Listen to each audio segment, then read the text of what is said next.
തദ്ദേശ സ്വയംഭരണ സ്ഥാപനങ്ങളിലേക്കുള്ള തിരഞ്ഞെടുപ്പിന്റെ വോട്ടെണ്ണൽ ഡിസംബർ 13 ശനിയാഴ്ച നടക്കും.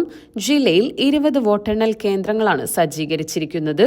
പോളിംഗ് സ്റ്റേഷനിലേക്കുള്ള സാധന സാമഗ്രികൾ വിതരണം ചെയ്തതും സ്വീകരിക്കുന്നതും ഈ കേന്ദ്രങ്ങളിലേക്കാണ്. ബ്ലോക്ക് പഞ്ചായത്ത്, ഗ്രാമപഞ്ചായത്തുകൾക്കായി 13 കേന്ദ്രങ്ങളും മുനിസിപ്പാലിറ്റികൾക്ക് 7 കേന്ദ്രങ്ങളുമാണ് അനുവദിച്ചിട്ടുള്ളത്. പട്ടാമ്പി മുനിസിപ്പാലിറ്റി വോട്ടെണ്ണൽ കേന്ദ്രമായി പട്ടാമ്പി ഗവൺമെന്റ് ഹൈസ്കൂളാണ് സജ്ജീകരിച്ചിരിക്കുന്നത്. ബ്ലോക്ക് ഗ്രാമപഞ്ചായത്ത് തലത്തിൽ Koottanad Vattenad government vocational higher secondary സ്കൂളും പട്ടാമ്പി നീലകണ്ഠ സംസ്കൃത കോളേജുമാണ് വോട്ടെണ്ണൽ കേന്ദ്രങ്ങൾ. വീട്ടിലെ പെണ്ണുങ്ങൾ അറിയണ്ട, പെരിന്തൽമണ്ണയിൽ സഫ വരുന്നുണ്ട്.